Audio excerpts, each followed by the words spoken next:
네, 최경영의 정치본색 시작하겠습니다. 오늘 함께할 두 분 소개해드립니다. 신인규 변호사 나오셨고요. 그리고 김민하 시사평론가 나오셨습니다. 안녕하십니까? 네, 안녕하세요. 예, 판결문은 좀 구해서 읽어보셨었어요? 이번에는 그 보도자료나 뭐 이런 것도 일부러 안 나왔더라고요. 보도자료 안 나온다고 발표가 났을 때 사람들은 그렇게 생각했잖아요. 똑같으니까 욕먹을 것 같아서 보도자료 안 내보내는 거다. 뭐 이렇게 이제 생각하고 그랬었는데 정반대 결과가 나왔습니다. 예. 그 전반적으로 이렇게 쭉 나온 것들은 좀 살펴보니까 어떻습니까? 그러니까는 1심에서 판단했던 것들 중에 예. 1심이 무죄로 판단했던 거는 대부분 유죄가 된 것이고 유죄로 판단한 이제 크게 보면은 두 가지 포인트가 있는 거 아닙니까? 첫 번째는 이제 그 김문기 씨를 이제 몰랐다라고 주장하는 거에 어떤 연장선에서 골프와 관련된 얘기가 사진으로 뭐 된 거에 대해서 그렇게 하면 세 가지 포인트. 그 사진이 그렇죠. 예. 백현동에서 그럼 두 가지가 되는 그렇지, 거고. 그렇지. 근데 아무튼 요 부분과 관련해서 저는 이제 크게 나누면 이제 김문기 씨 발언, 백현동 씨 발언 이렇게 오케이. 봤을 때 예. 이 사진과 관련된 부분에서 이 사진이 이 1심에서는 요 사진이 이제 원래는 10명이 같이 막 이렇게 있는 사진이고 심지어 이제 골프 친 당일날 찍은 사진도 아니지만은 보는 사람 입장에서는 뭐 그걸 구분할 뭐 이런 부분은 아닌 것이고 예. 이재명 대표의 말은 어쨌든 김문기 씨를 몰랐다라는 연장선에서 이 사진이 조작된 것이다. 이렇게 얘기를 한 거니까 이 10명을 4명으로 잘랐으니까 이게 조작된 것이다라고 얘기를 한 거니까 결국은 김문기 씨를 몰랐다라는 취지의 이런 뭐 어떤 그러한 인상을 주려는 목적으로 그렇게 얘기를 한 거 아니냐. 그래서 이게 허위사실이다. 이게 1심의 유죄 판단이지 않았습니까? 그렇죠. 근데 그거에 대해서 지금 항소심은 이 사진이 이 4명이 있는 사진으로 이렇게 잘린 것 자체가 이게 서로 이 이재명 대표의 원래 주장, 나는 김문기 씨를 기소 후에 알았다라고 하는 주장에 반론격으로 등장한 사진인데 그 사진이 이렇게 자른 것 자체가 그게 아니라 이재명 대표는 이전에도 김문기 씨를 알았다라고 하는 주장이 담긴 그 사진으로 볼 수가 있는 건데 그 사진을 4명으로 자른 것 자체가 조작이다라고 하는 것은 이재명 대표가 그 주장, 그 사진에 담긴 주장 자체를 반론을 하는 거 아니냐. 그러니까는 이재명 대표 자신의 주장은 일관되게 이제 해온 것이고 그 이재명 대표의 주장에 일관된 맥락상에서는 이 사진이 조작됐다라고 하는 이 발언도 그 조작이 된 거다라고 하는 그 발언의 맥락으로 볼 수가 있는 것이다. 그렇죠. 그래서 이 발언을 검찰의 공소 사실로만 이 해석할 이유는 없는 것이기 때문에 요거는 무죄다. 허위사실 공표가 아니다. 이렇게 판단을 한 거죠. 그다음에 백현동 발언에 대해서는 이제 이게 두 가지 포인트가 원래는 있는데 말씀하신 대로 이게 이제 뭐 일단 뭐 통합적으로 말씀드리면 아예 뭐 예를 들면은 예를 들면 공문이 하나도 안 왔다라든지 뭐 내용이 없는 사실이 아닌 것이고 공문은 왔었어요. 그렇죠. 국토부에서 왔었습니다. 그렇죠. 예. 그리고 그거에 대해서 이재명 대표가 이 협박을 받았다라고 얘기하는 거는 그러한 사실에 대해서 다소 이제 과장해서 얘기한 것에 불과한 것이기 때문에 그건 본인의 느낌이 그랬다. 그렇죠. 예. 그리고 이재명 대표가 재판 중에도 얘기했거든요. 내가 그때는 화가 나서 과장되게 좀 얘기했는데 미안하다 이렇게 얘기를 했기 때문에 그런 부분은 지금까지의 이제 법리로 보면은 이거는 처벌 대상이 아니기 때문에 허위사실 유포가 아니다. 그렇죠. 이렇게 판단을 한 거죠. 후보자의 행위에 관해서 처벌을 하는 것이기 때문에 후보자가 그렇게 느꼈다는데 뭐 어떻게 할 거야 그거는. 그러니까 정확하게 구성 요건이 행위에 관한 사실 이렇게 돼 있습니다. 그렇죠. 그러니까 행위에 관한 사실, 네. 뭐 출생지, 뭐 경력 주르륵 나열이 돼 있고 행위에 관한 허위의 사실. 그렇죠. 요걸 이제 처벌하는 건데 네.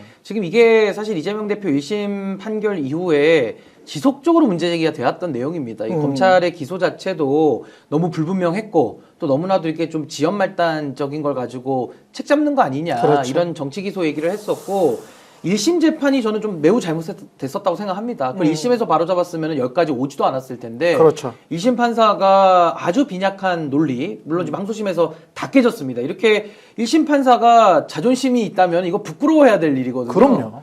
아니 이런 식으로 항소심에서 다 뒤집어질 수가 없을 정도로 아주 엉망의 판결을 한 셈이 돼버린 거죠. 그래서 사실은 이재명 대표의 그동안의 주장들이 전부 다 인용이 된 이런 상황이라서 이것이 과연 인식, 어떤 사람에 대해서 알고 모르는 그 기억의 영역이 과연 구체적 사실이 될 수 있냐, 허위의 사실이 될 수 있느냐, 될 수 없다라는 얘기고, 골프 발언 같은 경우도 그 맥락이라든지 그 전체 진행자와의 대화했던 내용들이 있지 않습니까? 거기다가 사진까지 더해져서 사실은 어떤 골프를 쳤다, 그러니까 김문기를 알고 있었다, 이런 식의 약간의 빌드업을 위한 하나의 어떻게 보면 이좌소문 조작이죠. 하나의 조작의 흐름이 있었던 거고, 그거를 지금 2심 재판부가 잡아낸 거죠.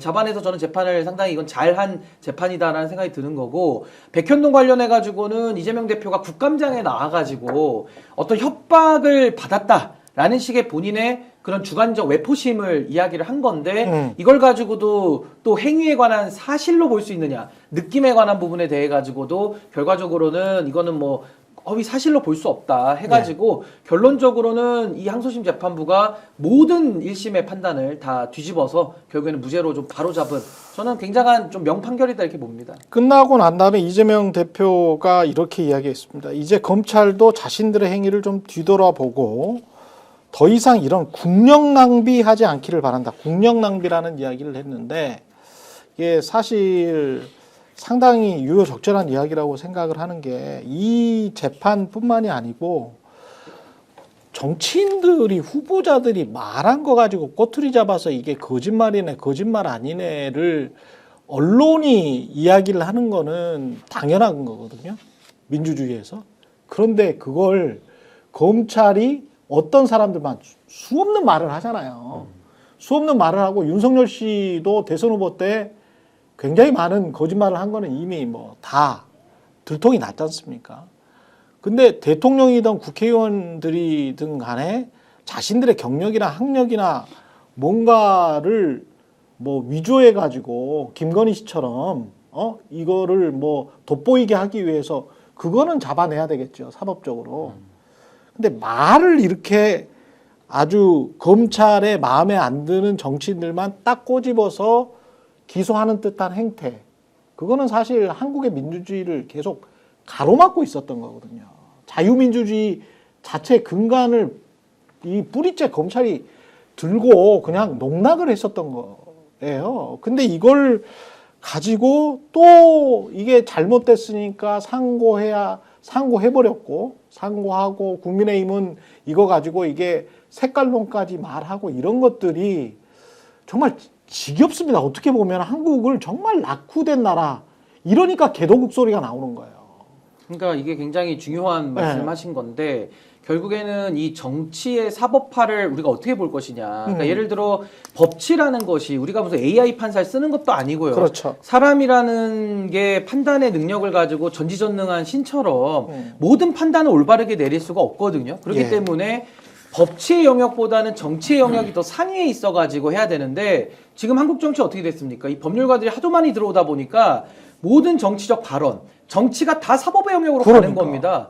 근데 이렇게 되니까 모든 정치인들이요, 이 서로 고소고발을 많이 하잖아요. 아니 그럼 지들은 뭘 결정하고 뭘 판단해? 다 검판사들이 판단하지 그러면. 그러니까 결과적으로 이 검찰청이 누구는 기소하고 누구는 기소 안 할 수 있지 않습니까? 그렇죠. 결과적으로 정치에 개입할 수 있는 문을 열어줘 버린 거예요. 그렇죠. 그리고 만약에 이재명 대표의 이 항소심이 만약에 이걸 바로잡지 않았으면요, 모든 정치인들은 말을 이제 할 필요가 없습니다. 왜? 말을 하면 책 잡히고 배지가 날아가고 피선거권 박탈당하거든요. 그러니까 앞으로는 말을 안 해버리면 훨씬 유리한 거죠. 그렇게 되면 정치가 작동이 되겠습니까? 말을 안 해버리면 음흉한 사람, 나중에 이제 말 조금이라도 했다면 말 바꿀 사람, 아니면은 속으로 딴 생각하는 사람, 그러면 이게 검증이 됩니까? 그러니까 사실상 정치의 기능 자체가 무너지는 거죠. 그냥 그쵸. 정치를, 말 자체를 막아버리는 입틀막 정치로 이제 가자는 얘기이기 때문에 저는 이번에 이 판결이 상징성이 있고요. 앞으로는 이 정치권의 영역에서 이 정치 사법화 막아야 될 뿐만 아니라 윤석열이 깨버린 이 기존의 관례, 그러니까 소위 말해서 대통령 선거에서 진 쪽에 대해 가지고 공직선거법 동원해서 정치 세명 끊어놓으려고 했던 전례가 없습니다. 그렇지. 이게 박정희 대통령도 안 했던 일이에요. 그렇죠. 그러니까 이 심각함에 대해서 저는 뭐 제도 보완도 불가피하게 필요하지 않을까라는 생각도 듭니다. 이제 허위 사실을 공표를 하면 처벌을 해야죠. 처벌을 해야 되는데 그게 뭐냐라는 겁니다. 지금처럼 돌발적으로 어떤 나온 발언이라든지 어떤 설명이라든지 있는 일을 설명하다가 자기 말로 설명하다가 그 설명 과정에서 예를 들면 지금처럼 과장된 표현을 했다든지 이런 것까지 다 법을 위반한 것이고 공직선거법 위반이라고 그러면 어떡하냐는 거예요. 근데 지금 어떤 현상이 벌어지고 있냐면 이재명 대표 2심 무죄가 나오니까 조선일보 같은 이 용서받을 수 없는 신문, 내란일보 이런 신문들은 뭘 지금 기사로 쓰냐면은 지금까지 허위사실 공표로 처벌받은 의원들 있지 않습니까? 전직 의원들. 전직 의원들한테 가서 당신 어떻게 생각하냐? 이상하지 않아? 이렇게 물어봐요. 그럼 이 사람들은 저는 처벌받았는데 이재명 대표는 처벌 안 한다고 하니까 형평성이 어긋납니다. 막 이렇게 얘기를 해요. 그렇죠. 그러면은 이게 적어도 이렇게 하려면은 제가 뭘 말씀드리려고 하는 거냐면은 잘 한번 들어보세요. 불평하지 마시고. 같은 사안이어야 될 거 아닙니까? 최소한. 왜 나한테 그래? 아니, 저기. 나 말 안 했어, 지금? 댓글 앞으로 다실 분들한테. 예. 김민아 또 말 길다. 예. 김민아 또 상관없는 얘기한다. 예. 댓글 다실 분들한테 제가 선제적으로 말씀드리는 거예요. 불평하실 분들한테. 이 같은 걸 가지고 지금 기사를 써야 될 거 아닙니까? 같은 사안을 가지고. 예? 같은 사안을 가지고. 자, 윤두환 전 한나라당 의원이 건설교통부에 울산 언양 고속도로 통행료 폐지를 약속받았다라고 허위사실 공표한 혐의가 유죄로 인정이 됐는데 옛날에 2009년에 예. 그래가지고 이거에 대해서 이 사람이 이게 뭐 나는 유죄인데 막 이렇게 얘기한 게 있어요. 근데 이 사람이 왜 이 당시에 이게 허위사실 공표가 인정이 됐냐면은 이때도 대법원은 진실과 약간 차이가 있거나 다소 과장된 표현이 있더라도 허위사실이라 볼 수는 없다라고 판단을 했습니다. 이때도. 그러니까 지금 중요한 말을 하고 있는 거예요. 이재명 대표한테만 지금 특혜를 준 게 아니고 이때도 똑같이 그렇지. 판단했어요. 근데 이 사람 왜 유죄 받았냐? 홍보물 이런 데다가 통행료 면제를 기재를 했어요. 아예 썼지. 예. 예. 그러니까 유죄 나오는 거예요. 행위를 한 거야, 행위. 그렇죠. 그러니까 유죄 나오는 것이고. 예. 그다음에 설원 전 민주당 의원. 예. 이 2002년 대선 직전 이회찬 전 한나라당 총재의 20만 달러 수수 의혹을 이거는 완전 다른 얘기잖아요. 그렇지. 이거는 20만 달러 수수 의혹 이게 근거가 없는 건데 그렇죠. 상대 후보의 낙선을 목적으로 그렇죠. 이거는 낙선을 목적으로 해서 저 사람은 20만 달러를 받았어. 이렇게 주장하는 거는 근거 없이 하는 거는 그러니까 아까 저 국토부 같은 경우도 왜 모두에 그런 말씀을 드렸냐면 김민아 평론가가 국토부에 공문이 없었으면 유죄가 나오지. 아예 없으면 아예 아니면. 국토부에 공문이 없으면 그래서 국토부에 공문이 없었으면 유죄가 나오는데 꽤 많이 있었잖아요. 공문을 여러 번 보냈잖아. 그리고 공문을 보냈을 때 성남시장의 느낌은 이거 압박을 받고 있다라고 느꼈고 그리고 난 다음에 대선 후보가 된 다음에는 협박받는 느낌이었다라고 본인도 이제 내가 약간 과장한 거는 같다라고 이야기를 한 거고. 그러니까 이게 전혀 다른 거죠. 그리고 무엇보다 대법에서 그렇게 가르마라고 해야 되나? 여기 딱 기준을 정해놨더만요. 사실과 주장 사이에서 그레이한 부분들, 회색 지역이 있지 않습니까? 그게 이제 사실과 주장 사이에서 회색 지역이 있을 경우에는 근데 말만 했어. 그러면 말의 자유는 선거의 원래 원칙이거든. 미국이나 한국이나. 표현의 자유, 말의 자유는 자유민주주의 원칙이기 때문에 그러면은 회색이면 말만 했고 회색이면 주장으로 봐. 대법원이 아예 원칙으로 정해놨더라고. 그리고 그게 형사사법의 대원칙이에요. 예. 의견 올 때는 피고인의 이익을 원래 하는 거고. 예. 그렇죠. 대원칙이. 이 기사에 나온 다른 사유들도 다 마찬가지예요. 해외 대학에서 연수한 기간을 기재하지 않아서 허위사실 공표 혐의. 그거는 사실이잖아. 그렇죠. 그다음에 과거 경력 기재를 잘못해 허위사실 공표로 의원직 상실력이 확정된 거. 저것도 사실이고. 그렇죠. 그다음에 이철규 의원 2017년에 S고교를 이 사람은 이제 무죄를 받았는데 네. 왜냐 2017년에 S고교를 졸업한 사실이 없는데 졸업했다고 기재했다는 혐의로 기소돼서 1심에서 벌금을 500만 원을 받았어요. 근데 2심, 3심에서 무죄 선고를 받았습니다. 왜냐하면 졸업을 한 게 인정이 됐어요. 그 자료를 찾았습니다.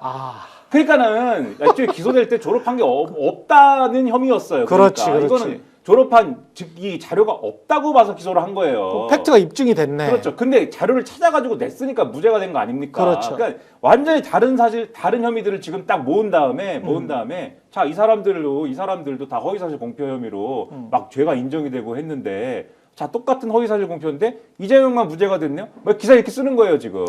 그냥 한국을 민주주의 개도국 수준으로 이렇게 자꾸 떨어뜨리는 이런 발언들. 권영세 검사 출신. 이게 논리를 잘 이해할 수 없어요. 권성동 검사 출신. 정치 성향에 맞춰서 재판을 했다는 방증이에요. 저는 그렇게 봐요. 윤상현 독재자 전 사위 출신, 이모 판사, 정모 판사, 우리법연구회 소속, 또 우리법연구회 정치 편향적. 이게 독재자 전 사위 출신의 DNA까지는 아니고 뭐라 그래야 되지? 그러면은 그 성향은 이렇게 바뀔 수가 없는 거구나. 내가 이렇게 이야기하면 윤상현은 좋겠습니까? 당신은 어떤 하나의 성향으로 해서 독재자 전 사위니까 당신은 어쩔 수 없어요. 당신은 그런 정치 편향성이 있으니까. 당신은 민주주의자 아닌 것 같아요. 독재자 전 사위니까. 내가 계속 이런 말 하면 당신 좋겠습니까? 당신이라는 인간을 독재자 전 사위로 딱 하나로 규정을 해. 그러면 좋겠어요? 당신은 총체적 인간이잖아. 사랑받을 수 있는 존재잖아. 그렇잖아요.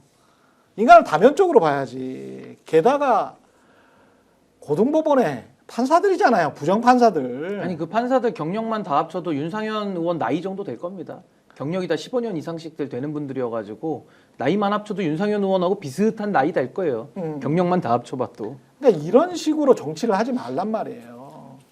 예. 근데 정치를 이렇게 배워가지고 계속 네. 이렇게만 할 거기 때문에 계속 그 잘못 배운 민주주의 잘못 배운 사람들의 편견과 고정관념과 빨갱이 어쩌고 저쩌고 이런 것만 부추기는 정치로 50년 살았으면 됐잖아. 그렇게 해가지고 영광 받고 국회의원하고 장관 되고 대통령 했으면 됐잖아. 이제 그만 한국을 그만 발목 잡아. 그 정치로는 나쁜 사람들이잖아. 그러면 벌써 그거 유튜브에서는 난리가 네. 났어요. 지금 이 판사들이 지금 윤상현 의원 얘기하는 대로 이 중에 뭐 정모 판사는 우리법 연구에 뭐를 했고 나머지 뭐 판사는 이 판사 3명 중에 2명은 뭐 고향이 어디고 뭐 그러면서 이 두 판사들이 주도해가지고 뭐 좌파 판사들이 주도해가지고 이 대한민국 사법부가 무너졌고 이 두 판사들의 이러한 판결을 보면은 역시 대한민국 사법부는 좌파가 장악하고 있고 난리가 났습니다 지금. 그러니까 지기현 또 때려 부수는 겁니까 또? 지기현 때는 안 그러다가 그 지기현 판사도 허준서 때안 처음에는 이름이 이상하다고 중국인 판사다. 중국인 그래서 판사다 그랬지. 중국인 판사가 윤석열을 뭐 어떻게 한다 이러면서 난리를 치다가 지금 윤석열 구속 취소 시켜주니까는 지금 나라를 구한 무슨 판사다 바로 이렇게 태세 전환하고. 근데 문영배 이 재판관에 대해서 음란물 3,000개를 무슨 그거를 방조하고 뭐 아주 문영배를 뭐 어떻게 하자 이렇게 하자 저렇게 하자 뭐 그렇죠. 난리를 치더니 이 한덕수 기각 이 다수파 4인에 끼자마자 이제는 문영배는 봐주자 이렇게 태세 전환을 하지 않습니까? 그래서 정계선이 좌파다. 정계선 재판관을 혼내줘야 이래갖고 집 앞에 가가지고 지금 시위하는 거 아니에요. 이런 사람들이 사법부를 누가 우습게 봅니까? 이런 사람들이 사법부를 우습게 보고 이런 사람들이 헌정을 위협하는 사람들 아닙니까? 그렇죠. 확실하게 나타나는 거잖아요. 아니 그러니까 저런 일부의 극단적인 아주 유치찬란한 논리를 구사하는 사람이 일부 있죠. 어느 사회나 다 있습니다. 그렇습니다. 그럼 정치권에서 그래도 책임 있는 역할을 하는 사람들은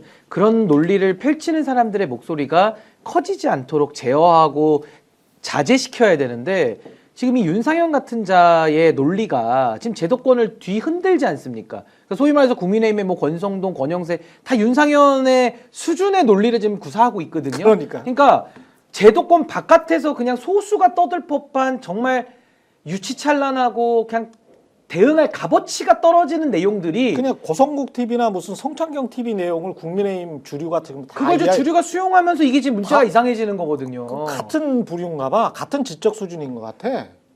그러니까 이제 그 수준을 가지고 있는 제도권 인사들을 네. 퇴출시켜야 이게 정리가 된다는 거죠. 맞아요. 그 사람들을 변화시키거나 자제해라고 해서 될 게 아니고 저는 그 사람들 퇴출 외에는요 이 답이 방법이 없습니다. 없어요. 제가 볼 때는 방법이 이런 없어요. 유치찬란한 논리를 계속 소비해야 되는 거예요. 이게 얼마나 시간 아깝습니까? 아니 지기현, 허준서 때는 다 입 다물고 있다가 자기 유리하면은 다 박수 만세 부르고 이제 와서 또 법리대로 판단하면은 또 공격하고 그렇지. 이걸 언제까지 반복해야 돼요? 언제까지? 그렇지. 그 사람들 기분에 따라 가지고 너무 변덕적이고 너무 자의적이고 법이라는 것을 저렇게 대중의 압박을 통해 가지고 본인들 유리하게 끌고 가려고 그러면은 완전히 파시스트 같은 거죠.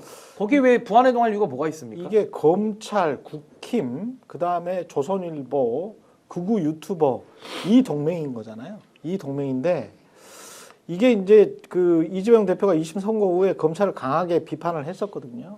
요거는 사인이 저는 이거 꼭 좀 했으면 좋겠는데 검찰을 기소청으로 바꾸고 그리고 다른 다양한 방법들도 있어요, 사실은. 그리고 재판도 이거 지금 선고문을 어디서 구하셨어요? 네, 결정문은 결정문은 있습니다. 예, 결정문은 발부받았죠. 예. 있으시네. 저거 100페이지가 100쪽. 정도 되는 건데 100쪽 정도 되는 거를 왜 이런 중대 사건을 저기에 무슨 프라이버시가 있어, 솔직히 말해서. 저게 무슨 프라이버시가 있습니까?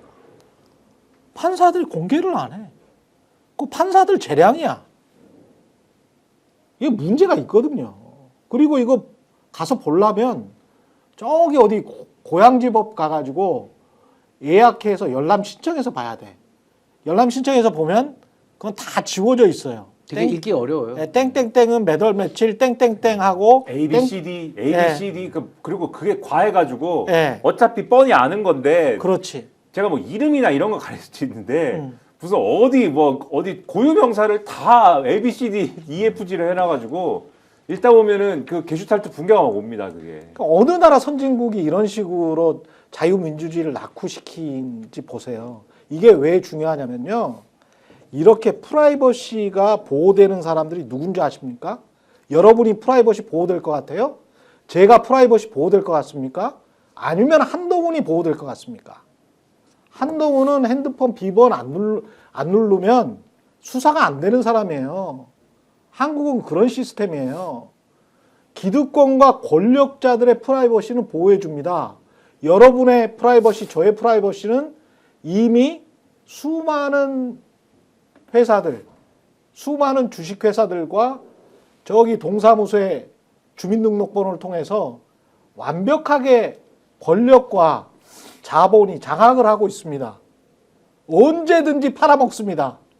언제든지 알려주고요. 왜 아이폰을 한국에서 왜 아이폰을 권력자들이나 또는 정보를 취급하는 사람들이 쓰는 줄 아세요? 검사들이 삼성도 보안 엄청 좋아요. 안 알려주면요. 삼성폰 뚫을 수가 없어요. 삼성폰 뚫을 수가 없습니다.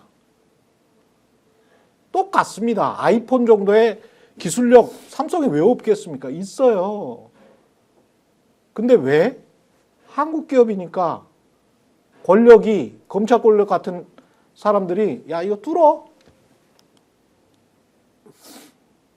해버리면 인권보호 안 되는 거예요. 모든 99% 대중들은 인권보호 못 받습니다. 프라이버시 보호 못 받습니다. 그런데 딱 0.0001%만을 위해서 이런 짓을 하는 거예요. 특활비 공개를 왜 안 합니까? 그게 프라이버시입니까? 지들 인권입니까? 아니면 국민의 알 권리입니까? 여기에서 여러분이 선택을 해 주셔야 되는 거예요. 민주주의 방향으로. 자유민주주의 방향으로. 선진국들이 다 하는 방향으로. 그게 어떻게 빨갱이에요? 그럼 미국하고 유럽은 다 빨갱이게? 제발 좀 정신 좀 차리시라는 말씀을 좀 드립니다. 여기에 가끔 댓글 쓰는 분들도 정신 좀 차리셔 한번 구별을 해보세요. 누구 프라이버시가 나가고 있는지. 우리 프라이버시는 다 나가요. 안 그렇습니까? 변호사 생활을 해보시면 사실. 아니 뭐 프라이버시까지 갈 것도 없이 그냥 윤석열 앞에서는 시간과 날을 바꿔서 판단을 때려주고 또 심우정의가 즉시 항고도 안 해주잖아요. 그렇죠. 근데 이번에 이재명 대표 이거 무죄 판결 어떻게 됐을까요? 야당의 지도자 정도 돼도 검사들이 막 그냥 상고합니다. 근데 윤석열만 빼고예요 그냥. 그렇지. except 영어로 except 윤석열이에요 그냥. 윤석열만 빼고 나머지에게는 법이 다 엄정하게 적용됩니다. 윤석열만 안 하는 거예요. 그렇죠. 그러니까 양평 고속도로가 휘어도 김건희네 집 앞으로 휘는 것이고 백을 받아도 김건희는 낼름낼름 받아 처먹는 것이고 공천 개입도 김건희가 가서 무슨 장기반 무슨 체스 두듯이 하는 것이고 모든 조작과 이걸 다 그냥 김건희가 혼자 다 컨트롤 타워에서 하는 겁니다. 대통령 핸드폰도 뺏어가지고 그렇죠. 잡도 걸고 왜 안 걸리니까 이 성역화 기득권 이거 해체하지 못 거기 정점에 지금 검찰이 있는 거 아닙니까? 검찰총장을 둘러싸고 좀 있는 거 아니에요? 심우정 위에 또 검찰 동우에 있는 거 아닙니까? 이걸 깨지 못하면은 대한민국은 정말 더 어그러지고 더 앞으로 권력자들 집 앞으로 더 고속도로가 날 겁니다. 심우정 딸 이번에 무슨 어디 외교원 갔다고 지금 얘기 나오고 있잖아요. 그러니까. 그들은 공고를 내도 그냥 국민들 앞에 속이면서 자기 딸내미 아들내미 넣는 거예요, 그냥. 이게 나라냐고요. 이렇게 가야 됩니까? 그 검찰도 그거 해명을 할 때 뭐 어쩌다 저쩌다 그 뭐 우리 딸이 뭐 영어 잘한다 이런 말 하지 마시고요. 영어 잘하는 건 아니까 외국 생활 오래 했으니까 영어 잘하겠지. 영어 잘하고 그런데 그때 당시에 제가 딱 한 가지만 질문 드릴게요. 그때 공고 났을 당시에 2023년입니까? 3년 1월입니까? 그때 1월 당시에 가로쳐놓고 공인인증서 제출이라고 처음에는 됐었거든요. 그랬다 2월에는 공인인증서 제출이 빠졌어요. 그러면 1월에 공인인증서가 있다는 거를 검찰이 대검에서 증명하세요. 영어를 잘하는 사람들은 이 공인인증서를 안 받습니다. 원래. 토익 같은 거. 토익 같은 거 이런 가짜내서 안 받아. 어차피 990점 만점이거든. 그리고 네이티브 스피커거든. 그러니까 안 받지. 그런데 갑자기 좋은 자리가 났어. 근데 공인인증서를 받아야 되네? 이거는 제 추정이에요. 공인인증서 받아야 되네? 어떡하지? 받으려면 시험 보고, 시험 보는 건 문제가 아닌데, 시험 보고 나서 나한테 시험 점수가 들어오고, 시험 점수가 들어와서 제출하고, 이거 한 달이 넘게 걸릴 것 같아. 도저히 물리적으로 불가능해. 시간적으로. 그럼 어떻게 합니까? 못 보는 거예요. 그 회사 못 들어가는 겁니다. 보통의 일반 집 아이들은 그렇게 살아요. 그래서 그 기회를 놓칩니다. 그런데 귀족집 자제들은 어떻게 하냐? 제가 의심하는 거예요. 아예 공고를 바꿔버리네. 재공고를 해서. 그걸 증명하라는 거예요. 그걸. 근데 대단한 능력입니다. 공고도 바꾸지만요. 이번에 윤석열이는요. 법 조문도 바꿔서 나와버려요. 내란 수계가. 네. 그러니까 이거는 정말 나라가 완전히 지금 망가지고 있다. 단적인 예로 봅니다. 근데 이게 아주 의심스러운 게 뭐 말씀하신 대로 그런 디테일한 부분도 의심스럽고 저는 이제 디테일한 부분은 잘 모르지 않습니까? 예. 큰 맥락이 의심스러운 것들이 있어요. 어떤 게 큰? 그러니까 이 심우정 총장 딸이 작년에는 국립외교원 연구원을 하고 올해 이제 외교부 연구원으로 최종 합격을 한 상태인 거 아닙니까? 예. 근데 이제 작년에 국립외교원으로 이제 국립외교원 연구원으로 채용이 될 때 이때 이제 이 자격 요건이 해당 분야 석사학위 소지자였던 거고 그 석사학위 소지를 했어야 되는데 그때 석사학위 없었지만 석사학위 취득 예정자로 이제 어쨌든 돼가지고 자격 요건이 충족이 된 거다 이렇게 주장을 하고 있는 거 아니에요? 그렇죠. 예. 근데 이 당시에 국립외교원장이 누구냐면은 이 당시에 이제 주일대사인 이 지금 주일대사인 박철희 주일대사가 작년에는 국립외교원장이었던 거 아닙니까? 근데 이 박철희 주일대사가 심우정 총장의 딸이 그 대학원에서 조교할 때 그 학교 교수였다는 거잖아요. 그래요? 그렇죠. 특별한 인연이 있다. 그렇죠. 그러니까는 뭐 직접 가르쳤는지는 모르겠는데 어쨌든 간에 그런 인연이 있고 그다음에 주일대사라는 사람은 어떤 사람이냐 그 뉴스가 기억이 나실 건데 자꾸 그 예를 들면 우리가 아무리 주일대사라고 할지라도 한일 관계라고 하지 않습니까? 그렇죠. 근데 어떤 사람이 자꾸 일한 관계라고 자꾸 불러가지고 뉴스가 된 사람이 있어요. 그 사람이 그 사람이에요? 그 사람이고 근데 한미일 관계라고 우리가 하지 않습니까? 네. 일미한 관계라고 자꾸 그래갖고 일미한이라 그래? 예. 불경스럽게 미국을 또 두 번째로 놨어? 예. 그 이 사람이에요. 근데 이 와. 사람이 평소에 그런 말을 쓰는 이유가 있을 거 아닙니까? 예? 예. 그 누구 들으라고 하는 얘기일 거 아니에요? 그래서 상당히 의심스러운 가운데 국립외교원 연구원을 이제 했죠. 그 다음에 이제 외교부 연구원으로 지금 최종 합격을 한 것인데 이 외교부 연구원으로 최종 합격을 할 때는 이게 해당 분야 실무 경력이 2년 이상인 거에 대한 이 또 요건이 있어요. 여러 요건 중에. 예. 그래서 실무 경력이 2년 이상인 게 있냐 물어봤더니 심우정 쪽에서 뭐라고 해명을 했냐면 자, 우리 딸은 국립외교원 연구원, 서울대학교 국제대학원 연구보조원, 유엔 산하기구 인턴 등 2년 이상의 실무 경력은 물론 토익 만점 등 모든 자격 요건을 충족했다. 이렇게 설명했거든요. 근데 보십시오. 2년 이상의 실무 경력이 뭐다? 1. 국립외교원 연구원, 2. 서울대학교 국제대학원 연구보조원, 3. 유엔 산하기구 인턴이지 않습니까? 이 중 두 개가 국립외교원 연구원하고 서울대학교 국제대학원 연구보조원이 직간접적으로 지금 박철희 씨하고 연관이 있는 거잖아요. 그러네. 그러면은 우리가 이거 빌드업 아닌가? 그러니까 국립외교원 연구원 할 때부터 빌드업 아닌가? 이런 생각을 하지 않을 수가 없지 않습니까? 의심을. 커리어를 쫙 만들어줬네. 그래서 네. 그러니까 의심이죠. 네. 뭐 아닐 수도 있고. 그래서 의심이 될 때는 수사를 해봐야 되지 않습니까? 그렇죠. 다 줄줄이 불러가지고, 그렇죠. 다 줄줄이 쭉 불러가지고 아주 뭐 수십 군데 압수수색도 한번 하고, 그리고 우리 심우정 씨 딸이 이제 아마도 뭐 일기도 쓰고 그랬겠죠. 그런 것도 한번 펼쳐보고. 그렇죠. 네. 중학교 때 일기까지 싹 봐. 네, 그래야 한번 털어보자. 네. 이거 공수처에서도 한번 털어보자 이런 것들을. 똑같이 한번 해보세요. 공정하게. 공정하게.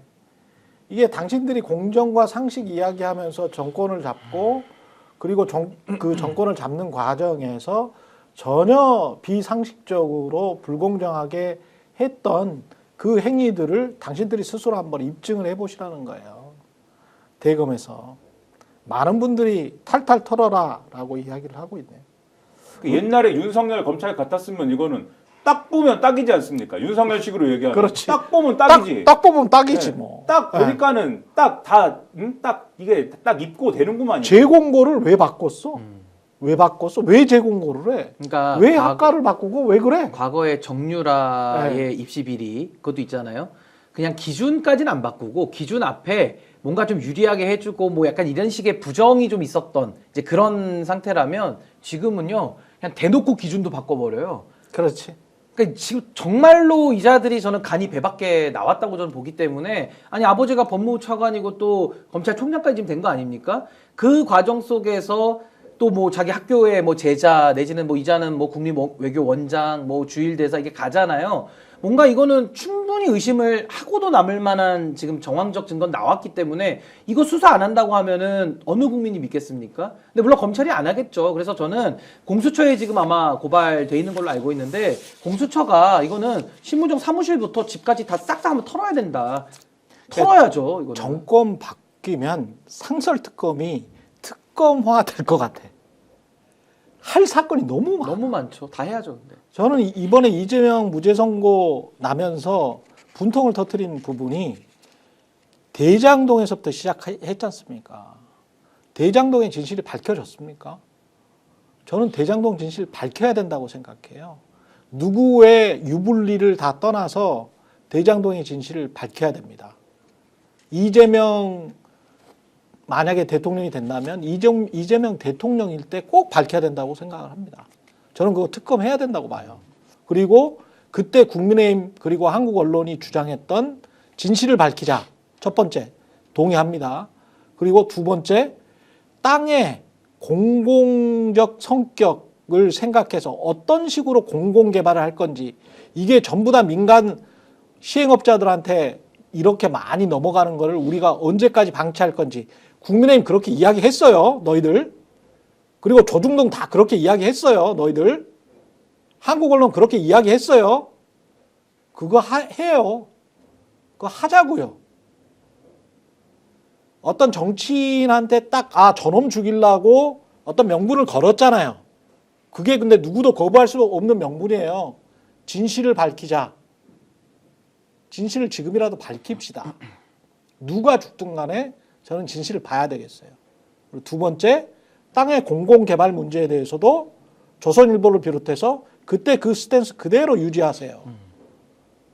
땅의 공공개발을 어떻게 할 건지 정말 논의를 해봅시다.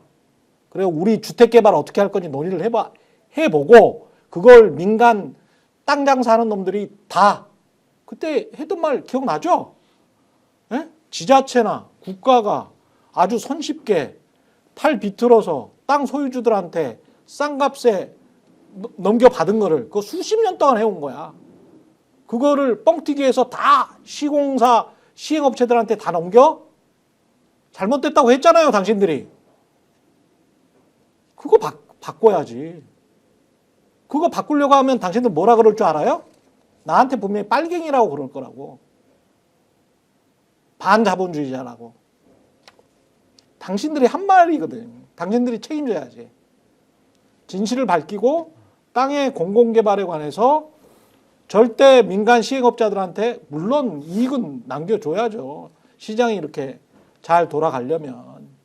근데 그 선이 몇 %인지를 그때 한번 치열한 토론을 통해서 합의해 보자라고 했잖아요.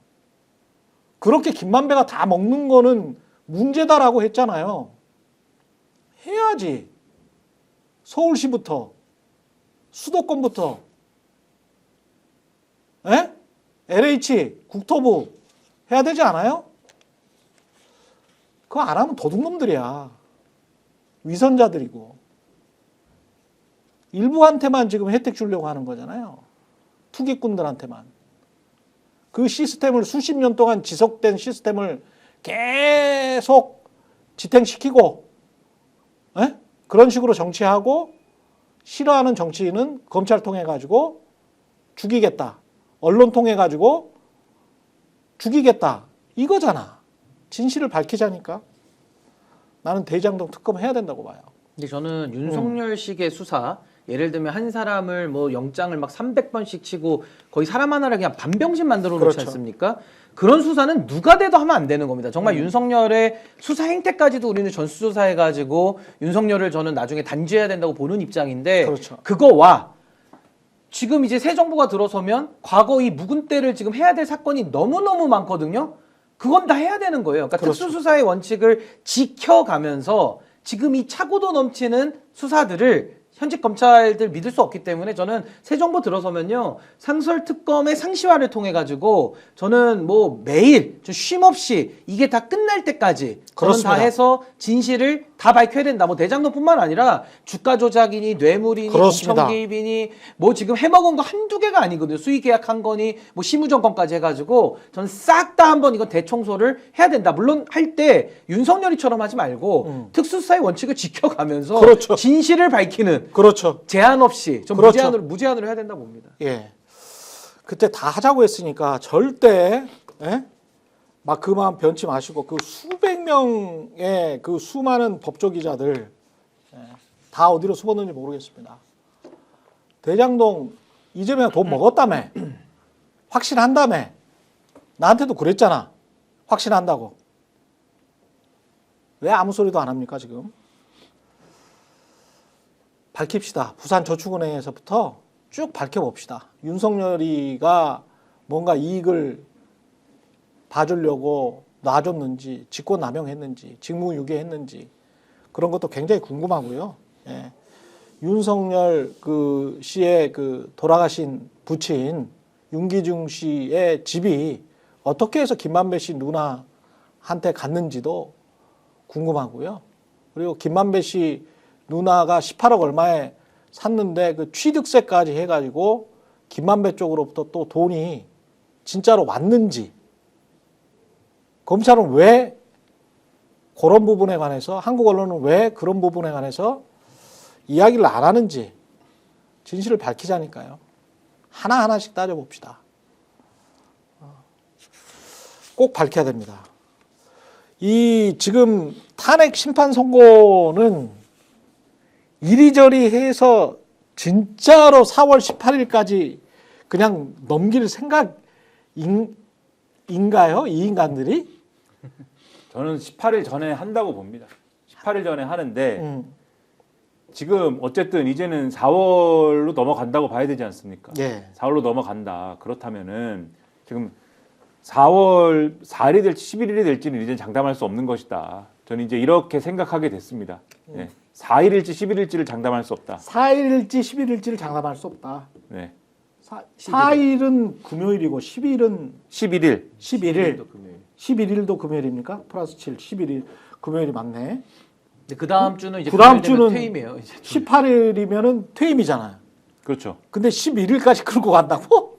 그러니까 이제 그 정도로 이런 식이면 헌법재판소가 이런 식이면 야. 이번 주에도 이제 선고를 안 했다라고 하면 그냥 어떤 데드라인과 마지노선에 대한 생각을 해야 될 거 아닙니까? 헌법재판소가 어쨌든 간에 지금도 많이 늦은 상황인데 내부에 뭐 여러 가지 경론이 있고 여러 가지 뭐 이 판단에 어떤 뭐 여러 가지 뭐 이 어려움이 있다 하더라도 야 4월까지는 가지 말자 뭐 이런 공감대가 있어야 될 거 아닙니까? 근데 그런 공감대가 없다는 것은 뭐 뭐 설렁설렁 뭐 설렁설렁이라는 표현이 좀 그러면은 어쨌든 간에 시간을 충분히 갖고 가자는 뭐 그런 생각을 하고 있는 거 아닙니까? 어쨌든지 간에. 그렇죠. 그렇다고 하면 4월로 뭐 넘어갈 수밖에 없는 거라고 한다면은 4월 4일이든 11일이든 그건 뭐 큰 차이 없는 거 아니냐 이런 판단을 할 것 같아서 지금 장담할 수 없는 거 아니냐 그런 생각이 든다는 겁니다. 다음 주 초에 Y 킴님이 다음 주 초에 하지 않으면 그러니까 선고 일시라도 못 박지 않으면 그 말씀이신 것 같아요. 그러면 그 국민행동 해야 된다. 이 말씀은 뭐 무조건 맞는 것 같고 우리가 기다릴 수 있는 데드라인은 다음 주 초라고 보세요. 어떻게 보세요? 근데 뭐 이미 너무 늦었기 너무 때문에 늦어서. 저는 지금은 이제 헌법재판소가 올바른 타이밍 잡기가 이제는 논의 자체가 무의미한 상태에 저는 그렇지. 빠졌다고 이미 보고요. 지금 국민들이 이제 아까 앵커께서 말씀하신 대로 단체 행동을 지금 할까 말까 정도만 지금 국민들이 선택지에 놓고 기다리는 것 같아요. 그러니까 이번 주까지 기다려보고 뭐 바로 다음 주부터 행동하자 내지는 뭐 다음 주까지 한 번 더 기다려보고 그 다음 주부터 하자. 뭐 그래봤자 지금 김민하 평론가님 말씀하신 그 날짜 지금 되는 상황이거든요.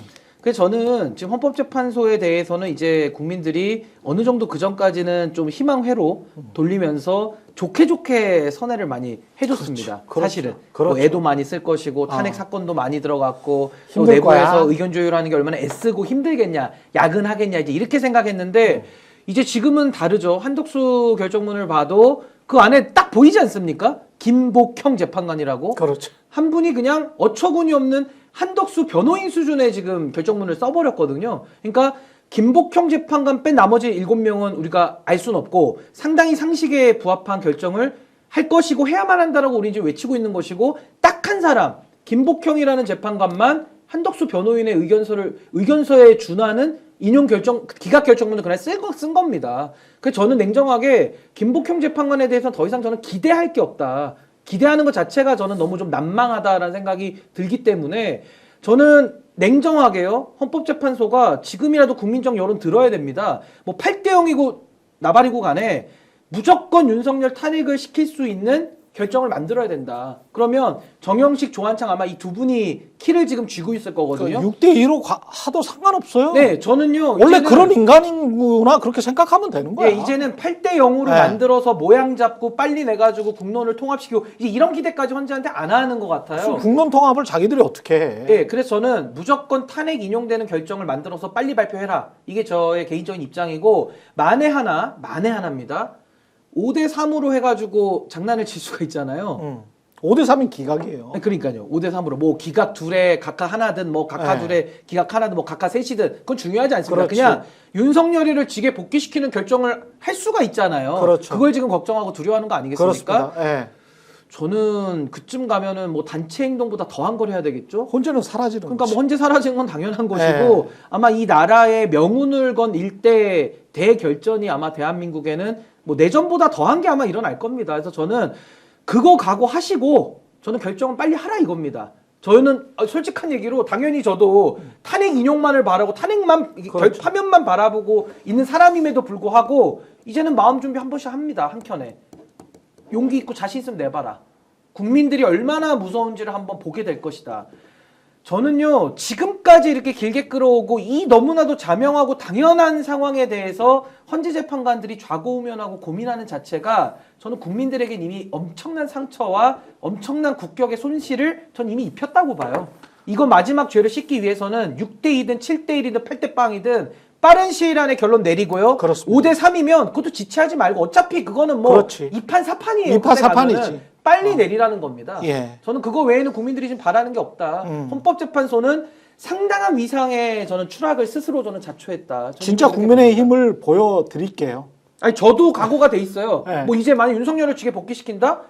이 나라에서 뭐 이민 간다 떠난다라는 분도 계십니다만은 저 개인적으로는 왜 떠납니까? 이 땅에서 피를 흘리든 뭘 흘리든 제 걸 흘려야죠. 그래서 저는 끝까지 남아서 최후의 1인까지 되는 한이 있어도 여기서 싸울 거기 때문에 자신 있으면 내보라 이거예요. 근데 그걸 어떻게 됩니까?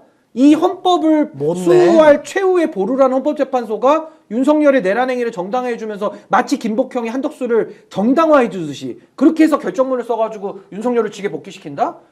야, 그건 뭐 우리 만약에- 상상을 뛰어넘는 일이니까. 만약에 김복형의 논리처럼 윤석열 변호인식으로 쓸 수가 있죠. 상당 기간 계엄이 지속되지 않았기 때문에 상당 기간 헌법재판관을 임명할 시간을 주지 않았으니까 좀 상당 기간 주면 괜찮아질 거야. 군을 잠시 동원했으니까. 그렇지. 그러니까 군을 잠시 동원했으니까. 유리창을 한 5개만 깼으니까 그렇지. 괜찮다. 실탄은 갖고 갔지만 쏘지 않았고 피를 흘린 사람이 그날 없었다. 그러니까 괜찮다. 뭐 이런 식의 면죄부 줄 수 있는 논리를 물론 뭐 이거 미친 거지. 만약에 진짜 이렇게 말을 한다면 김복형이나 뭐 누군가가 변호인식. 정영식이나 이런 사람들이 조문장에 내는 사람 이거는 상식 아니, 너무 그거는요. 상식박이어서 그 결정을 하는 순간 대한민국 민주공화국은 문 닫는 거고 그날로 대한민국은 헌법이 없는 나라가 되는 그렇지. 거죠. 아니 어떻게 친위 쿠데타와 내란을 정당화하는 헌법재판소가 있을 수 있습니까? 그러니까 그건 헌법재판소가 본령적으로 있을 수 없는 기관이 되는 거잖아요. 그러니까 헌법을 수호하는 기관에서 내란해도 돼. 내란행위 잠깐이니까 해도 돼. 잠깐은 괜찮아. 조금 한 2, 3일까지는 하세요. 이런 헌법재판소는 있을 수가 없는 거예요. 헌법이 무너진 날입니다. 그러니까. 그날은. 그러니까 사망한 날이죠. 사망한 날. 예. 그래서 그런 이유로 저는 그런 이제 시나리오 굉장히 어렵다고 보고 늘 말씀드립니다만 그 헌법재판관들이 헌법재판소 외부에 무슨 뭐 주파수를 맞춰가지고 지금 할 수 있는 어떤 장난질을 한다라고 전제를 한다면 그거는 거듭 말씀드리지만 일정의 문제이다. 그렇게 계속 말씀을 드리는 거예요. 그리고 일정의 문제라는 것은 헌법재판소가 우리가 이재명이라는 사람에게 정권을 헌납하려고 이렇게 하는 게 아닙니다. 라고 하는 그 주장을 남기기 위해서 그래서 이제 일정을 가지고 장난을 치는 거죠. 만약에 끌었던 것이다. 그래서 장난을 친다면 장난을 치는 것이고 그렇다면 어쨌든 간에 이재명 대표 이 항소심 일정하고 최대한 떨어뜨려서 결정하고 싶다.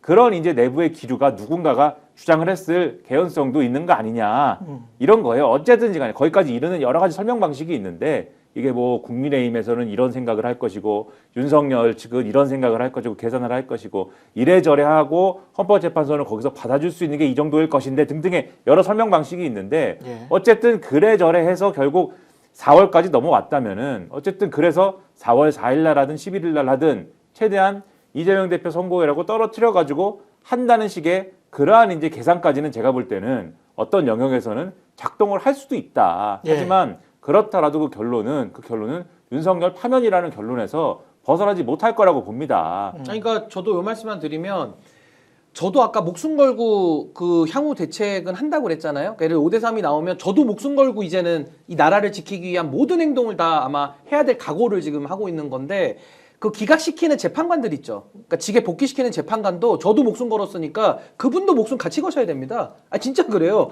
한쪽만 거는 건 없어요. 그러니까 지금 윤석열이라는 이 내란을 정당화시키겠다고 하면 그 재판관은 자기 정말 목숨을 건 결단을 해야 될 겁니다. 그러니까 국민들이 이거는 뭐 그 다음 상황은 정말 상상할 수 없는 일들이 다 일어날 거기 때문에 저는 헌법재판소가 그 불행과 그 비극을 반복하기 싫다면은 지금이라도 본인들의 권한을 오직 국민, 오직 헌법 수호 여기에만 집중해야지. 아까 말씀하신 대로 무슨 뭐 이재명 재판이 어떻고 향후 대선이 어떻고 그거 계산할 때입니까? 헌법재판소가 그거 계산하라고 만든 곳입니까? 아니 정치적 사법재판소라는 곳이 정치질하라고 만든 곳이에요? 정치질할 거면은 국민의힘 옷 입고 저기 가서 비례대표 받고 저기 가서 하죠. 차라리 나경원, 윤상현 옆에 가서 하죠. 왜 헌법재판소 안에서 신성한 법복을 입고 거기서 정치질을 합니까?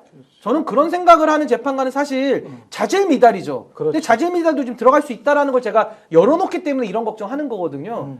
정말 참담합니다. 이런 말을 하면서도. 근데 목숨 걸고 결정문을 쓰셔야 될 거예요. 제가 볼 때. 잠깐만요. 저 PD님. 그 바람개비님은 차단해 주세요. 계속 같은 글을 상당 기간 올렸기 때문에 상당 기간 그 비상식적인 글을 상당 기간 올렸기 때문에 제가 김복형 헌법재판관의 빙의하야 바람개비님은 차단해야 됩니다. 이런 분들이 민주적인 수기 과정이랄지 토론이랄지 이런 걸 방해를 하는 거예요. 그러니까 댓글을 뭐 차단하는 게 자유인데 댓글 네가 왜 차단해? 네 독재야? 이렇게 생각하시는 분들은 구독자가 무려 1,000만 명이 넘는 뉴욕타임즈의 댓글 정책을 참고하시기 바랍니다. 예. 아무나 민주주의 하는 거 아닙니다. 거기 도배를 하면은 남의 네. 자유를 침해하는 거죠. 남의 네. 댓글 올릴 자유를 침해하는 거죠. 예. 그래서 바람개비님은 차단해. 댓글을 올리는 것에도 책임이 예. 부여되는 거예요. 민주주의라는 게 자기가 얘기할 때는 자기가 주장할 때는 아무 책임도 없이 아무 얘기나 할 수 있는 게 민주주의가 아닙니다. 그렇습니다. 자기 얘기에 예. 대해서는 책임을 져야 되는 것이죠. 예. 차단했다고 나오네요. 예. 감사합니다. 예. 이렇게 이제 착각하시는 분들 있잖아요. 이렇게 착각하시는 분들은 극우 집단 가서 놓으시면 됩니다. 예. 당신들은 영원히 한국 사회에서 마이너가 될 때까지 제가 열심히 노력하겠습니다. 당신들한테 뭐 어떻게 사라져라 이렇게 말할 수 있는 권리는 없고요. 당신들의 존재는 인정합니다. 그러나 당신들은 마이너가 돼야 한국 민주주의가 번성하고 한국 자본주의가 발전을 합니다. 예. 예. 소수가 되시기 바랍니다. 제발. 예. 어디서 쓸데없는 거 가지고 떠들지 마시고요. 예. 그럴 판이 아니에요. 예. 지금 1만 명이 넘게 지금 보고 있는 채널에서 막 그렇게 헛소리로 떠드는 거는요. 그 광화문 가서 직접 하세요. 극우 집단들 사이에서. 공해죠, 공해. 예. 공해 수준. 광신도들 사이에서 그냥 같이 하십시오. 예. 그럼 됩니다. 예. 그리고 차츰차츰 10년, 20년 지나면서 여러분들은 소수로 전락하면 되는 겁니다. 그게 민주주의입니다. 상식적이고 합리적이지 않은 사람들이 와가지고 제가 여기서 아주 무슨 무슨 최경령 나가라 뭐 이런 거를 차단하지는 않아요. 여러분이 아시다시피. 이런 거는 확실하게 제가 있는 동안이라면 저는 그냥 요거는 지키겠습니다. 네. 절대 안 됩니다. 댓글 관리 정책은 모두가 다 합니다. 그거 안 하는 데가 있나요? 그렇죠. 다 하죠. 기준이 있죠, 다 어디든. 저한테 독재라고 하려면 뉴욕타임즈를 가시라니까요. 네? 뉴욕타임즈 가서 그들의 댓글 정책을 보세요. 심지어는 익명도 바람개비님처럼 익명도 허용하지 않습니다. 익명도 허용하지 않아요. 유수의 그 신문들은 세계 유수의 신문들은 그러면 미국 가서 그 사람들 빨갱이라고 하세요. 네. 그러면 됩니다. 네. 그러면 되시고요. 그 다음에 이진숙 이 사람도 자본주의나 민주주의를 잘못 이해하는 사람인 것 같은데 이 사람 계속 이제 EBS 사장은 사랑하는 후배 신동호를 앉혔네.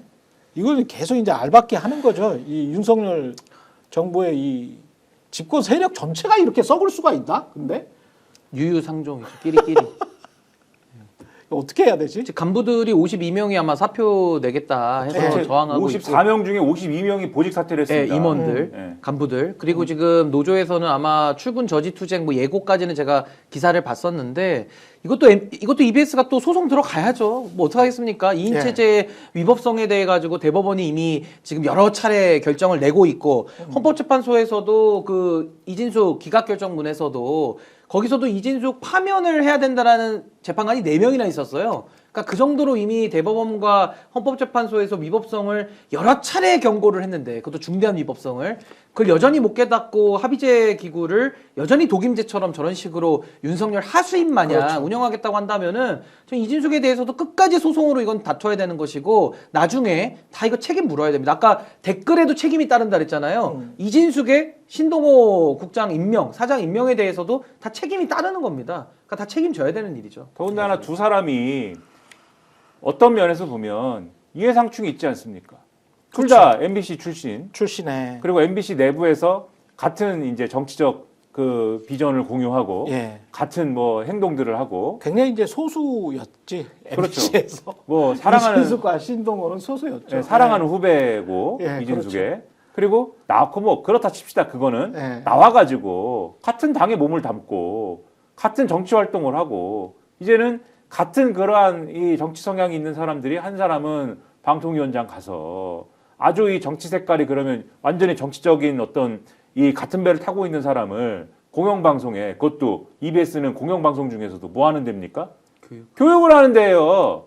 거기다가 완전히 이제 정치인이 되려고 했던 사람, 정치인이 반정치인인 사람이 정치인이 되고 싶었던 사람을 갖다가 꽂은 거지 않습니까? 그렇죠. 지금 이걸 EBS라는 조직이 어떻게 두고 보면 어떻게 감당을 합니까? 그것도 이 절차적인 정당성 없이 2인 체제에서 한 것이고 그렇게 하려고 하니까는 기피 신청을 한 거 아닙니까? EBS 측에서. 근데 그것도 둘이 결정해가지고 저 이유 안 됨 걷어차버렸어요. 이런 게 어디 있습니까? 국회의원 됐다고 신청까지 했었죠. 비례대표. 예. 신청했었죠. 그러니까요. 그러니까 정치인이죠, 사실 신동호 씨는 정치인이죠, 사실은. 그러네. 근데 EBS에 이런 사람이 가서 뭐 하지? 아니 그 교육인재개발원인가요? 거기도 그 극우 유튜버가 하나 갔었죠 옛날에 예. 차관급에 예. 김모 씨 거기도 교육인재 그렇죠. 개발원에 예. 극우 유튜버가 가서 공무원들을 교육하러 갔거든요. 여기도 지금 EBS라는 교육 방송에 근데- 이진숙이 사랑하는 후배가 지금 가서 그렇죠. 뭘 할까요? 아니 근데 EBS에 진짜 좋은 프로가 있는데 위대한 수업이라고 좋은 프로 있거든요. 위대한 수업이라고 그거 이제 좌파 낙인 찍어갖고 폐지시키고 막 이런 그런 거죠, 그런 거. 굉장히 좋은 프로. 그러니까요. 세계 테마 기행도 좋습니다만은 위대한 수업 꼭 한번 보십시오. 그 세계에 그러니까 섭외하기도 힘든 석학들이 나옵니다. 섭외하기도 힘든 그 아. 석학들을 모아가지고 네. 거기서 좋은 말을 말씀 듣고 하는 건데 그렇죠. 근데 그걸 이제 신동우나 이준숙은 이제 그거 좌빨이라고 생각하거든. 극우파의 시선으로 보면 네. 그 석학들 중에 상당수가 좌파예요. 그 사람들 눈으로 보면은. 아니 거기에서 이제 트럼프 비판이나 뭐 이런 게 좀 많이 나옵니다. 위대한 그렇죠. 수업에 당연히 정치학을 하면 뭐 당연히 그럴 수밖에 없어요. 비판할 건 비판해야죠. 트럼프의 행태나 뭐 이런 것들이 많이 나오는데 주로 트럼프나 공화당 비판이 많아요. 미국 정치학자들이. 왜냐하면 기본이 안 돼 있기 때문에. 그거 어쩔 수가 없어. 그럼 민주당도 똑같이 1대1로 비판해라. 미국 민주당도. 그렇게 말하는 사람이 없어요. 미국에서는. 미안하지만. 그래서 이제 미국의 석학들, 정치학자들이 나와서 트럼프 공화당 비판도 하면서 민주주의 자체의 위기를 이야기하는 아주 좋은 프로들이 있거든요. 그거 꼭 보십시오. VOD로 지금 있으니까. 공짜입니다. 아이디 이렇게 비밀번호 해가지고 하시면 공짜예요. 공짜인데 EBS 로그인 해가지고 지금이라도 보시면 근데 신동호는 그런 프로를 기획 자체도 못하게 할 거예요. 반대하겠죠. 네. 그게 트럼프가 지금 가령 뭐 펜실베니아 대학이랄지 유명한 그 아이비리그 대학들을 보조금 주네 안 주네 하면서 입틀막 하고 있거든요. 미국 언론들이 지금 난리가 났어요. 근데 대학들이 너무 보조금이 크니까 저항을 잘 못해. 그런 식인 거죠, 사실은. 그런 나라를 만들려고 하는 거거든. 그러니까 이 나라에서 지금 겪고 있었고 트럼프도 지금 하고 있고 지금 이 나라도 그런 식으로 지금 하려고 하는 거잖아. 그러니까 지금 윤석열이 쫓겨나는 그 마지막 순간까지도 이진숙이라는 사람을 심어 놓음으로써 결국에는 이제 EBS까지도 망가지는 거죠. 지금 방송사가 그렇지. 망가진 데가 한두 곳입니까? 그렇습니다. YTN부터 KBS 뭐 나열하면 끝도 한도 없는데 이제 EBS 교육 방송까지도 지금 이렇게 하겠다라는 저 야욕이 정말 국민들로 하여금 혈압 오르게 하는 거죠, 사실은. EBS는 좀 남겨뒀으면 좋겠습니다, 제발. 좋은 프로그램들 참 많더만. 아유, 마지막으로 광고 듣겠습니다. 비교원으로 최대 108만 원 놓치지 마십시오. 비교원 하나면 인터넷 신규 가입할 때 48만 원이고요. 휴대폰 통신사 변경할 때도 최대 30만 원. 정수기 렌탈 최대 30만 원이고요. 인터넷 성능은 뭐 비슷하잖아요. 우리가 잘 알고 있습니다. 돈, 현금 혜택만 좀 비교를 해보시기 바랍니다. 비교원은 23년 동안 60만 명의 누적 가입자고요. 983억 원의 현금을 누적으로 이미 지급을 했습니다. 그리고 개인정보 보안도 철저해서 한 건의 보안 사고도 없습니다. 8억 원 이상의 보증보험을 가입해서 한 분도 억울한 일 없도록 준비된 인터넷 비교원, 인터넷 휴대폰 정수기 비교원에서 하십시오. 비교원 보장제를 혜택이 적을 때는 150%를 보장해 드리겠습니다. 자세한 내용은 1670-2571 상담받으시거나 네이버에 인터넷 비교원 검색하시고 상담 신청하시기 바랍니다. 함께 할수록 더 큰 혜택, 지인 추천 시 추천할 때마다 최대 4만 원 모바일 상품권을 드립니다. 최경련의 정치분석이었고요. 신인규 변호사 그리고 김민아 시사평론가와 함께했습니다. 고맙습니다. 감사합니다. 스픽스는 말하는 언론입니다. 대세는 유튜브, 그중에서 스픽스. 좋아요, 댓글, 구독, 알림 설정. 여러분이 저희를 사랑해 주시고 우리가 여러분을 사랑하는 4가지 방법입니다.